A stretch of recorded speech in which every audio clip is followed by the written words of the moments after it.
Hello, eights. This is Mr. Westra here. We are doing reading number 17 today, which is pages 171 to 183. So just to remind you of where we've been. So the last time we read, Richard had a learning chair installed in Zan's suite. That is a chair where if Zan was misbehaving, he would be strapped in and forced to learn to help him concentrate. Jennifer also invited Ben to her house to watch TV and some extracurricular activity. And then Ben also went to see a presentation by William Eckler. That's the animal rights activist who showed a video of chimpanzees being tested on. So here we go. This is chapter 13. It's called Killer Chimp. Tonight was one of our dinners without Zan, so Dad was in a pretty good mood. It was certainly calmer without Zan, but the room felt empty to me. Right now the high chair was in his playroom, where he'd been fed by the students. Occasionally I heard a faint pant hoot from his suite, and it made me sad. I picked at my food. It took me until dessert before I could bring myself to ask the question. What'll happen to Zan when the project's over? I was looking at Mom, and I saw her eyes go to Dad, so I knew this was something they'd already talked about. She was worried how I'd react. Dad must have planned something. He was such a planner. The project was designed to go on for years and years, Ben, Mum said. Indefinitely, really. Okay, I said. Indefinitely was good. It was practically forever. But what if we don't get the grant? Very, very unlikely, said Dad. Just say, what if you have to end the experiment? Dad was about to speak, but Mum spoke first.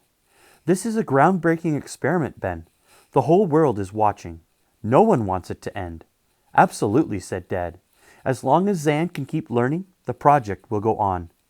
I let out a breath. I felt a lot better and suddenly wanted another helping of dessert. Maybe I'd been worried about nothing. Zan had been in Time magazine. He was famous. The first chimp to talk. As long as we kept teaching him, he'd keep learning. He wasn't going anywhere. I woke up the next day with my throat hot and gummy, and by the time I got home from school, I felt really lousy. I didn't sleep very well that night, and in my head was this movie about Zan in a hotel, and no one was very happy to see him. It just went on, keeping me twitching and turning, trying to get comfortable in bed. When I woke up, I was parched and my throat crackled with pain. Stay home and rest, Mum said. I've got to give a tutorial this morning, but I'll be back by noon. Before she left, she brought me lots of orange juice and a piece of toast and peanut butter, which I choked down. Then I took some aspirin and slept a bit more. I dreamed upsetting sounds, and when I awoke, I still heard them. Zan was having a temper tantrum in his suite. I looked at my clock. 10. School time for him. I wondered if he was strapped into the learning chair. I threw on my dressing gown and went down into the hall. Zan was shrieking and hooting. I heard a man speak sharply to him, but Zan kept it up. He didn't sound just upset. He sounded terrified. I sat at the top of the stairs. I'd never heard him like this before, and it made me queasy. Dad had always told me not to interfere with the students. So I sat, praying for Zan's crying to stop. The sound was like a pain gripping in my chest, and it made me want to cry. It didn't stop. I counted to 10, and it didn't stop. I counted to 20, and it didn't stop. I ran downstairs, the sounds getting louder as I neared the kitchen. I unlocked the door to Zan's suite and went into the playroom. Ryan Cross and Susan Wilkes were with Zan and looked over at me in surprise. Zan was buckled into the learning chair, struggling and screaming. It smelled bad in the room, like he'd had a big poo. When he caught sight of me, he became even more frantic. Let him out, I said. He had 3 warnings, Ryan said calmly. Susan looked kind of stunned, just watching the whole scene. He's too upset, I said. He's only been in there for 5 minutes, Ryan replied, checking his watch and making a note on his clipboard. Also, Ben, this is not your shift. He reminded me so much of my father just then. Let him out, I said again. He's always like this for the first little bit, said Ryan. Then he quiets down. He's always this bad? I demanded. Ryan shrugged. We're just following your father's protocol, little man. Had Zan been crying like this every day? I was usually at school, but Mum worked from home most of the time. She would have heard. She hadn't said anything about this. Didn't it bother her? I walked towards the chair. Ryan put out his hand to stop me, but I pushed past and started undoing the buckles. Zan was so upset he lunged at my hands as if he wanted to bite me. Maybe he thought I was going to tighten the straps or something. Zan, I said calmly, I'm going to take you out. Out, I signed for him over and over again until he calmed down a little and began to sign back to me, out, out, and hoot eagerly. Your dad's not going to be happy about this, Ryan said. Too bad. Zan sprang out of the chair into my arms and wouldn't let go of my neck. He was kissing my cheek over and over again and signing kiss and hug and go out. Enough is enough, Ryan snapped. He stepped forward and put out his hands to take Zan from me. Zan bit him. Hard. Shit, bellowed Ryan, pulling his hand away.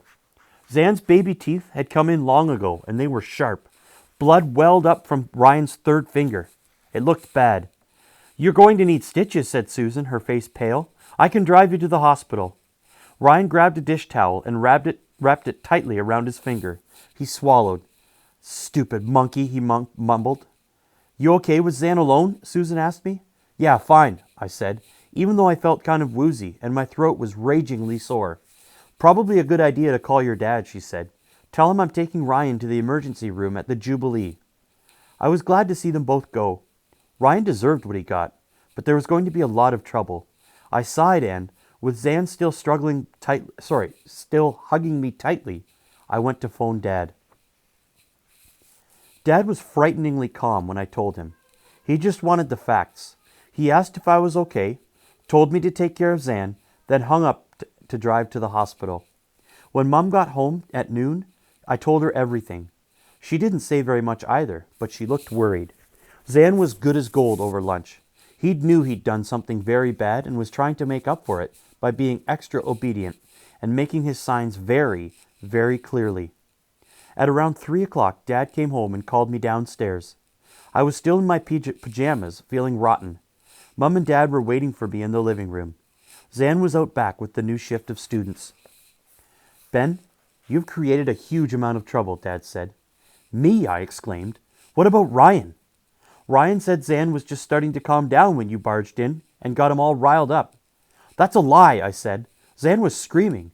You could hear him all over the house. He woke me up. How many times have I told you not to interfere, Dad demanded. I looked at Mum. I'd never heard him sound so upset.